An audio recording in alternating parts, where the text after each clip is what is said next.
अस्सलाम वालेकुम। आज मैं आपके साथ शेयर कर रही हूँ मुगलई अंडा करी की रेसिपी। और ये जो रेसिपी है, ये जो आप नॉर्मल अंडा करी बनाते हैं इससे हट कर है और इजी है और बहुत अच्छी बनती है ये भी। तो इसको बनाने के लिए सबसे पहले मैंने लिया है मुट्ठी भर हरा धनिया। मैंने एक भर के ले लिया है, आधी कटोरी के बराबर। और यहाँ पर मैंने 10 से 12 लहसुन की कलियाँ ली हैं। एक बड़ा टुकड़ा अदरक का लिया है जिसको 3 से 4 टुकड़ों में काट लिया है। और एक मीडियम साइज़ का टमाटर लिया है। अदरक को और टमाटर को मैंने रफली चॉप किया है क्योंकि इसका मुझे एक पेस्ट बनाना है। यहाँ पर मैंने 6 अंडे लिए हैं। आप चाहें तो अंडे अगर आप और लें तो मसाला थोड़ा ग्रेवी और बढ़ा दें। इसके मसाले की जो सामान की क्वांटिटी वो थोड़ी और ज़्यादा ले लें। और अगर 12 अंडे ले रहे हैं तो इसको डबल कर दें। और यहाँ 2 हरी मिर्ची ली हैं, इन सबको ग्राइंडर में डाल के इसका बारीक सा पेस्ट बनाना है।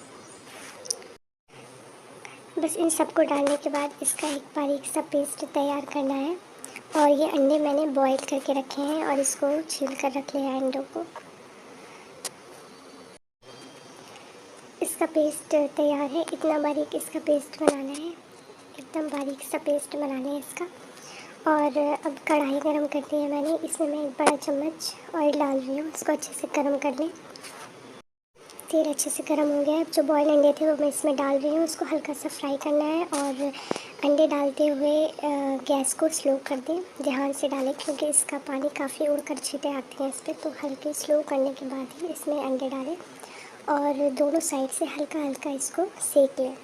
बस जितना मैंने सेका है इतना आप इसको फ्राई कर लें और इसको निकाल लें। अब ये पेस्ट मैं इसी तेल में डाल लूँगी और इसको भी अच्छे से भूनना है।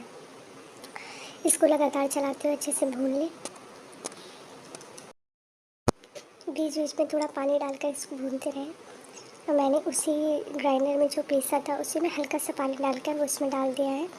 और बीच में ही पानी डालकर इसको फ्राई करना है, मसाले को भूनना है ताकि ये नीचे से लगे नहीं। बस इसको कम से कम 10 मिनट तक मसाले को अच्छे से भूनना है ताकि इसकी सारी कच्ची स्मेल निकल जाए। जब इसका ऑयल ऊपर आ जाए तो बिल्कुल तैयार हो जाएगा भून के। तो बस इसको 10 मिनट तक अच्छे से मीडियम फ्लेम पर पानी डालकर भूनते रहें। भूनने के बाद इसमें मेरे पास एक स्मॉल साइज़ की, छोटे साइज़ की मेरे पास प्याज थी, उसको मैंने चॉप्ड करके फ्राई कर लिया था। वो मैं इसमें डालकर इसको 1 से 2 बार चला लूँगी। इससे भी इस ग्रेवी का फ्लेवर अच्छा होता है, तो इसको ज़रूर डालें इसमें। वो डालने के बाद अब यहाँ पर मेरे पास हाफ़ कप मलाई है।